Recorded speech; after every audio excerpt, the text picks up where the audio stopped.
Welcome once again to Dialogue on Public Issues. I'm John Chowning with Campbellsville University. Today I'm very pleased to be interviewing a frequent guest on our show and a person who has several ties to our community, the Honorable Allison Ball, our Kentucky State Treasurer. Welcome, Treasurer. Thank you, Dr. Chowning. It's great to be on here again. How are your husband and your little one doing? They're doing great. You talked about my connection to Campbellsville. Asa is a Campbellsville native and just finished his PhD, so that's a proud moment for our family. And then my baby is turning 2 this Friday, so big milestone. Is he making you call him Dr. Asa? He keeps saying he can't wait because everything's been so locked down. He can't wait till he's in a group of a lot of people and they say, Dr. Swan, I'm here. When we're finished here, I will send him an email saying, "Dear Dr. Swan," he will congratulate him. He will love that. How are you doing? The first 6 months of your second term have certainly been historical. And what are some of the highlights of these last 6 months of what is your second term now, State Treasurer? Well, these 6 months have turned out entirely differently than we thought they were going to in January. We had all these grand visions about these things we were going to be doing in the first half of this year and into the rest of this year. And most of them have not happened because of what's been going on in the coronavirus. We had to change our focus and make sure we're taking care of business. But we had some significant pieces of legislation about reforming some of the things in the office, updating, making it more efficient, some tax saving aspects, and all those things are going to have to wait for another day. They're just can't be done during this particular time. And there's a few other things we're going to be pushing off for some following years, but the focus has been making sure the job gets done in a time of crisis. And of course, as you know, I'm the treasurer, so all the money in Kentucky goes through my office, and that includes unemployment checks. So those are much needed money right now, and something we're keeping an eye on. The governor is the one who processes all the claims, but once they're through his hands, then they go to me to be sent out. So we've been working overtime, working hard, making sure that gets out there. And it's particularly challenging when you're trying to keep a limited staff in the office. So, we're having to keep an eye on that as well as fraud, because whenever things are a little bit shaky, things are a little bit different, you have an increase in fraud attempts. So, of course, we've had that going on. And PPE payments, there's been a lot of attempts of fraud regarding that. People that purport to have deals and have lots of masks and sanitation items, and they don't. They want you to send money real quick. So we've had to really keep an eye on that as that watchdog on our taxpayer dollars. So it's been an interesting 6 months. And like I said, entirely different than I ever expected it to be. But I've really been proud of my team that we've been able to keep the ship running, especially right now when it's so critically important. People get their tax refunds, get their unemployment checks, that the wheels of government keep turning even when we're having to do it in an unusual way in a time of crisis. So it's a little different than we thought. Indeed. And I might add, just for our audience as a reminder, the legislative session was actually cut short because of the COVID-19, and the legislators themselves had to rush through a budget and come home. Not suggesting they didn't do their due, but they were victims of COVID-19 as well. That's exactly right. So I always ask you this, as well as your other constitutional officer, statewide officer colleagues. What are the primary duties of the state treasurer's office? Well, I always like to describe it as that watchdog of our taxpayer dollars. That's the core function that the treasurer does. Like I said, all of Kentucky's money goes in and out of my hands, the treasurer's office. So some of that is just very functional, very nuts and bolts, making sure payment goes where it's supposed to, making sure our books are balanced. I'm in charge of our relationship with the IRS, with our bank. The Commonwealth uses a bank. A lot of our investments, items, and aspects like that. But like I said, it's also a watchdog, and I try to make sure in that role of making sure the function is happening, that also the money is in line with the law, in line with Constitution, in line with statutes, regulations, making sure that I'm keeping an eye on fraud attempts, just really being the overseer of those funds. I was a bankruptcy attorney before being treasurer, and it was a good training for how do you fix financial problems, how do you think about money. So that's the core function of the job. That's the main responsibility I have. I always tell people going along hand in hand with being a watchdog is being a proponent for transparency. So I launched the transparency website during my first term. so people could Google their government. They can kind of be their own watchdog and keep an eye on the government and making sure we're using the money the way it's supposed to be used as taxpayers. Another aspect that I love to talk about, particularly right now, is the unclaimed property division of my office. And it's something that I was really committed to making sure we kept operational during this time. You know, a lot of functions of government have been so streamlined, they've had to pull back on certain things continuing. But this is one that I was committed to make sure we keep going because it returns people's money back to them, particularly right now when people have some uncertainty regarding their income, their employment. They need every penny that belongs to them, and I've been committed to making sure I get that back. And like I said, that took real commitment, and it took some ingenuity to figure out how do we do that when we don't have people inside the office. But we've been able to maintain it and keep it operational, and I think that's probably actually one of my proudest moments so far over the last 6 months. Other treasurers in the past I've heard talk about being a watchdog. It seems that you have actually done that. Perhaps more so, no criticism of your predecessors, but you've done that during your first term. Give us some examples. Yeah, I'd be happy to. Well, we had one piece of information that came out just a few days ago that I think is a great example of being the watchdog. In my first term, we had some payments that we thought were suspicious. And with the Cabinet for Health and Family Services, we started to investigate what was happening to some of these dollars. And we discovered there was a state worker who was, she had enough authority to direct payments to some locations, and she was trying to pay her doc fees, as well as I think some medical bills and a variety of other payments, just using state dollars. She had a house at Lake Cumberland, and she was basically using this for a vacation house. And it was in the amount of about $30,000, maybe a little bit over that, $30,000. So the reason why I mentioned that is this week we discovered it during my first term, but she was just sentenced a few days ago and she got 30 months, which, you know, that's always a hard thing, but it's the right thing. You know, you need to make sure you're protecting those taxpayer dollars. And this woman in particular was in charge of some special needs trust funds. So it's even more important because you're protecting not just taxpayers, which is enough right there, but this is a very vulnerable community in Kentucky, and you need to make sure you're protecting them and keeping an eye on what belongs to them and how to serve them. So that's recent news because that sentence just came out a few days ago, but it's a perfect example of being that watchdog, keeping an eye on those dollars, making sure money is going where it's supposed to and stopping it if it's not. There have been some other instances where some payments weren't legal. We had an issue with a board member who was removed from a board who tried to use some payments to pay for an outside counsel, and we were able to move to stop those payments. So it just takes oversight and a commitment to making sure you do the right thing quickly because it's hard to claw that money back once it's out there. What do you consider your major accomplishments during your first 4 years? Well, I think a few. There's several I love to highlight. One is that transparency website that I talked about before. And when that came out, Kentucky was ranked in the top 10 in the nation on transparent state governments. We had moved from being about the middle of the pack to the top 10. And like I said, it's a way for people to Google their government to see where their money is going, seeing if it's being used the way they as taxpayers and voters believe it should be used. So I'm very proud of that. It's transparency.ky.gov.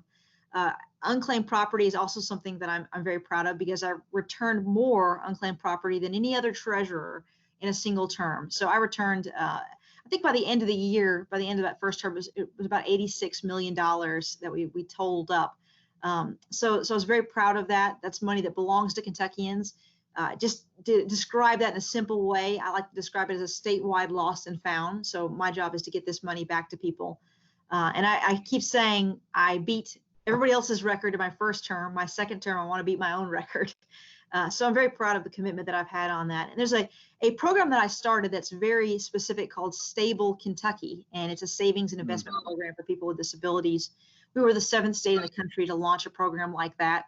Again, that helps a very vulnerable community in Kentucky and allows them to have more independence because they can control what they do with their dollars a lot more. So I'm very proud of that. And then financial literacy has always been a big hot button for me. And I moved to get financial literacy as a high school requirement before you graduate. You've got to have some training in this, and that's now the law. I was able to get that pushed through. And to help that, I also launched a financial empowerment commission to make sure schools and other groups have the resources that they need to be able to teach financial literacy. And I believe that's going to have a huge impact for generations to come. So those are some things that are unique to me in my service. Of course, I'm doing the job the way it's supposed to be done, is that watchdog, and that's the core function. But there are a few other things that have been unique to me that I've brought on while I've been in office. Now, I think I saw something where the Financial Empowerment Commission now has a staff. Is that correct? That is correct. That is correct. So one of the nice things about the Financial Empowerment Commission is we were able to launch it without using taxpayer dollars. As that watchdog, I get heartburn when we use taxpayer dollars. I try to make sure that we're using it the best way. So I was able to do this, and it was created statutorily, but I was able to do this in partnership with the private sector. And credit unions across Kentucky were the first people to step up and say, hey, we want to make sure that you are funded and you have what you need. And there's other groups that have also supported it and helped, but the credit unions were the first ones to say, hey, we're going to make sure you have the funds to teach financial literacy. So we hired an executive director, I think 2 weeks ago. So this is going to be a big effort for my second term to grow this and strengthen it and make sure it's in place for many, many years to come, to be in existence for many treasurers for the future, to make sure Kentuckians have what they need to be empowered with their finances. Now, will that commission work with the schools as well, or is it more the general population? No, good question. So they actually have several community groups, we call them, and probably the most important are the schools, because they've just been given this requirement. The standards just came out, I think, last week. So now schools know what they're going to have to do to be able to meet the requirements on financial literacy. So the commission is definitely focused on students, because that's where it begins. Those K through 12 kids, making sure they have some training, but it also focuses on other groups. And I think that's important. And we may be unique in the country in doing this, to not just focus on students, but to other groups as well. We also focus on emerging adults, people that go to Campbellsville University, these college students and people that are in the workforce, low income families, aging adults, people that are moving into retirement, helping them with their particular issues, people with disabilities. We've actually noticed that there's some particular needs for people that are active duty in the military or are recently retired from the military. So we have several groups that we've found out they need some things that are specifically tailored for them, and the commission focuses on those groups as well. So I'm excited to see what kind of an impact this is going to have for many, many years to come. You mentioned a couple of times transparency, and I think that's a very important thing that a lot of people are interested in. A lot of public advocacy groups are demanding more transparency. It's something that both liberals and conservatives, Republicans and Democrats run on and advocate. It's hard to be against transparency, but you have taken and done something. What kind of detail can taxpayers find out on your transparency website? Great question. So you can see all payments that are made from the executive branch. So, the governor's office, my office, Secretary of State's office, the Commissioner of Agriculture, the AG, all of them are available on the transparency website, and the judiciary has made all of their information available as well. So you can see all those payments. A lot of people like to see salaries. This is the kind of website that people in the media love, because they can dig really, really deep if they want to. And then we also have people who just have a specific question and they want to see, where's this dollar going? Where's that dollar going? And it actually is just kind of fascinating once you just start to look at it. Where's money going? We also have contracts on there, so you get some background information to payments. And one thing that I was encouraged to do, that we did do, was to include the property that the state owns. So we have that on there as well. So you've got access to quite a bit of information. And what I like too is that you can drill deep if you want to. It's not just a surface level, but you can go deeper and deeper. And we've tried to make it very, very easy to use. I always say you can Google your government. We try to make it as simple as Googling something. So we would try to make it accessible and provide concrete information that people need to know as these taxpayers, as voters, as people who the government is working for. Across Kentucky, across the United States, we have seen recently the concern and reaction over the violent deaths, murders of George Floyd, Breonna Taylor here in Kentucky, the murder of Ahmaud Arbery in the South in Georgia, many other Black Americans, the overall cause of racial justice and equity. all public officials are being rightfully, I think, asked to share their thoughts on these very important issues. I know that you and your husband are committed.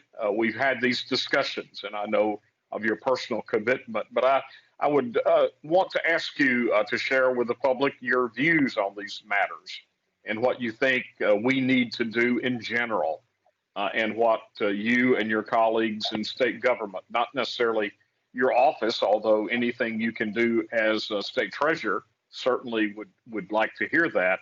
But in general, what should be our position here in Kentucky? What public policy pursuits, and just in general, what are your thoughts about these concerns that are so widespread and rightfully so in 2020, in early July as we do this interview? That's such a big question, and I've been heartbroken as I've seen the killings that we've observed in the media, in the news, and their tragedies, their injustices. And I think first and foremost, you need to recognize that those are tragedies and injustices. And I was a prosecutor for a while, for about 4 years before I became treasurer, and so I got to see a lot of the inner workings and the way the police work, and I got to see some good policemen, people that are in it for the right reasons. Of course, you need to have that. You want to have people who are in it for the right reasons. But of course, anytime you have human beings involved in anything, you're going to have things that are wrong. You're going to have things that are evil. You're going to have bad things happen. And I think we need to make sure we hold people accountable when things like that happen. I'm a big believer in justice and addressing wrongs. And so I think, first and foremost, we just need to have a commitment on that. Those things get taken care of. I am an attorney by background, so I do think about, we don't need to get into the weeds on things, but I think about qualified immunity. I think we need to revisit that. So if your folks aren't that familiar with it, it's very, very hard to sue police officers. It's hard for accountability when there's injustice that's committed. And I think we need to revisit that, and we need to figure out much, much better ways to hold individuals accountable when wrongs happen like this. So those are specific about those particular killings. We need to deal with those things. But in a bigger question, I've been trying to do a lot of listening during this time. I am a person of faith. My relationship with Jesus is incredibly important to me. And so I've been doing a lot of praying and asking God, you've put me in a particular position. What do you want me to do in regards to what we see happening in the world right now? And praying for all these people that are hurt by all of this. My chief of staff for about 3 years in my first term was OJ Olega, who's one of my dearest friends. And OJ's African American. His parents came over from Nigeria, and so he's first generation American. But this is a cause that's very, very deep and important to him. And so he's launched an organization that's just getting started to have bipartisan involvement for solutions, real policy solutions, not political, but just figuring out what can we do to truly address and redress these issues. And so I've told OJ, whatever you need from me, I'm in, and I want to be involved. And OJ and I have often talked about financial empowerment, financial literacy as a way to combat generational poverty. And we've seen a lot of times in minority communities that there's generational poverty. There's a lot of talk sometimes about you're born with certain capital in life, and a lot of times people are born because with certain capital, their parents learned how to manage money well, and they pass that on to their children, and so you have some good decisions made for the future. A lot of minority communities haven't had that kind of impact where people have taught them, like, this is how you manage your money, this is how you stretch your dollars. And so in my own way as treasurer, I really believe that financial empowerment can make a big difference for generational poverty, which will help pull a lot of people out of areas they don't want to be in and create more opportunities. So that's something out of my office that I believe can be helpful. It's something I'm really committed on. But, I believe in being present. I occasionally get to talk to African American events, and I'm always so honored and appreciative that I get invited to do that, because I want to do a lot of listening. And I want to be a part of solutions. So, I'm very prayerful about it, and I listen, and I want to do what is the right thing to do in these instances. So, you supported? I'm sorry. Go ahead. It's a great question. I'm glad you're asking that, because we do need to be talking about that right now. Are you supportive of efforts to make Juneteenth a state holiday, national holiday? So I actually, from my official account, we tweeted a Juneteenth observance, and I think that's a very nice thing for us as Americans to be doing, just to observe and honor and celebrate the freedoms of enslaved people, that they're now free. And we don't want to forget what that time period was like. It's easy to forget as time goes on. So these are appropriate things to remember. And I think it's an appropriate thing for us as a country, not just Texans. I know it originated in Texas, but not just Texans. I think it's an appropriate thing for us. And we have Martin Luther King Day, and that's an important holiday. But I think this one has a unique significance. So I would be supportive of a national holiday of that. And I might add, you mentioned Dr. O.J. Oleka, Yes. who is left your office, and we in private higher ed stole him away from your office. You did. As president of the Association of Independent Colleges in Kentucky. He's appeared on the show as a guest in that role, and he will be coming back in a couple of weeks as a guest on the new Anti-Racism Kentucky initiative. And I've been in touch with him about that initiative, and look forward to interviewing him and Terrence Alexander, Yes. the young man who is the new head of the Kentucky Commission on Human Rights. And you have two young men, both African American, one Democrat, one Republican, coming together on a bipartisan basis to address policy issues, as you said. So I look forward to that. How has COVID-19 impacted your office? And how have you managed to operate within the limitations?